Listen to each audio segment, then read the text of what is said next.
السلام عليكم ورحمة الله وبركاته. اللهم صل وسلم وبارك على سيدنا محمد وعلى آله وصحبه أجمعين. ازيكم حبايبي، عاملين ايه؟ النهاردة هنعمل مع بعض كده الطحينة، بجد حاجة كده تحفة، طعم وريحة وبجد لون وقوام، حاجة كده عظمة بجد. يلا ندخل كده على المكونات بسرعة ونشوف احنا معانا ايه. احنا معانا هنا كده كوباية من السمسم الني، مش متحمص ولا اي حاجة، ونفس المعيار الكوباية سمسم برضك محمص. يبقى انا كده معايا كوبايتين من السمسم. هنشوف كده الكوبايتين دول هيعملوا لي كميه عظمه بجد. احنا معايا كده كوبايه من السمسم الني وكوبايه من السمسم المحمص، ومعايا برضو زيهم كوبايه من الزيت. يلا بينا كده. اول حاجه هنجيب بوله وننزل كده عليها بكوبايه السمسم المحمص على كوبايه السمسم الني، وهنركن كل الحاجات دي كده مع بعضها، ونجيب المطحنه بتاعتنا او الكبه اي حاجه عشان نضرب السمسم بتاعنا دوت، وهنشوف احلى قوام للطحينه. اهم حاجه يا ريت ما تنسونيش لايك وشير وسبسكرايب للقناه عشان يوصلك كل جديد. خليكم معايا للاخر.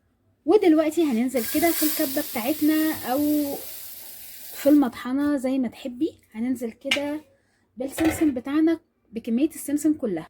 ودلوقتي بعد ما فضيناها كده في المطحنه بتاعتنا او الكبه ايا كان اللي تفضليه، هنبدا نضرب كده مع بعض لحد بمعنى اصح كده زي ما بنتي ما بتقول، لحد ما يبان لها صاحب. يلا نضربها ونرجع تاني مع بعض.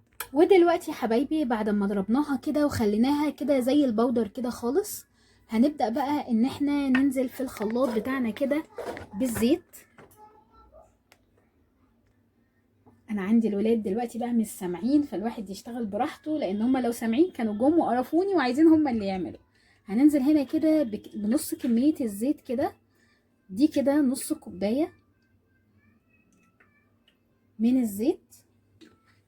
انا عاملاها على التدريج بتاع الخلاط، وهنبدأ نضربها هنا كده بقى في الخلاط بتاعنا. هنبدأ نضربها كده في الخلاط بتاعنا، نضرب نص كوباية الزيت كده مع بعضها ونرجع تاني مع بعد ما خلاص كده. ودلوقتي يا حبايبي كده بعد ما خلاص ضربنا الزيت كده وشايفين طبعا شكله عامل ازاي دلوقتي، هنبدأ ننزل عليهم كده بالسمسم بتاعنا. مش عايزه اقول لكم ريحه السمسم بقى وهي بودر كده تحفه. هنبدأ ننزل كده بالسمسم بتاعنا كله اللي ضربناه كده، هنبدأ ننزل على كميه الزيت. هنبدأ ننزل عليها كده كلها في الزيت بتاعنا في الخلاط بتاعنا كده مع الزيت، وهنبدأ نضربهم واحده واحده. نضرب شويه ونرجع تاني نكمل بقيه الكميه مع بعض. خلاص نزلنا كده كل الكميه معانا كده، وهنبدأ نضرب تاني في الدورق بتاعنا. طبعا احنا هنشوفها كده وهي بتتضرب كده. دلوقتي هنبدأ بقى ننزل بيها كده يعني هننزل من فوق كده بالزيت بتاعنا بكمية الزيت الباقية بتاعتنا.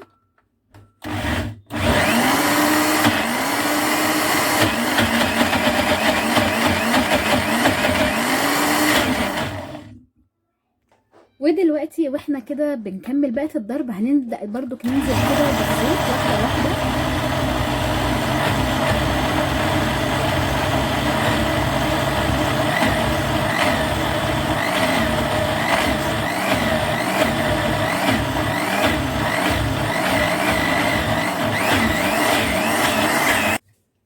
انا كنت هفضيها كلها كده بس حبيت اوريكم قوامها، بجد مش قادرة اقول لكم ريحتها عاملة ازاي. طبعا احنا كده شايفين قوامها كده.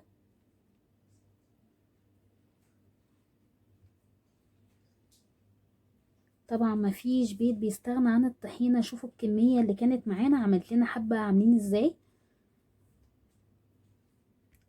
ودلوقتي يا حبايبي كده خلصنا الطحينة معانا، شايفين قوامها عامل ازاي. طبعا ما فيش بيت بيستغنى عن الطحينة، بجد حاجة كده عظمة ان انت تعمليها في بيتك. بتمنى الوصفة تكون خفيفة على قلبكم، وهستنى منكم اللايك وشير وسبسكرايب للقناة عشان يوصلك كل جديد.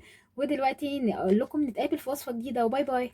ودلوقتي يا حبايبي عملنا كده مع بعض الطحينة القمر ديت، ونسينا ان احنا نقول ايه رأيكم بقى في الطحينة القمر دي؟ حاجة كده عظمة بجد. يلا بينا بسرعة كده نشوف ايه مكوناتها احسن ما بنشتريها من بره.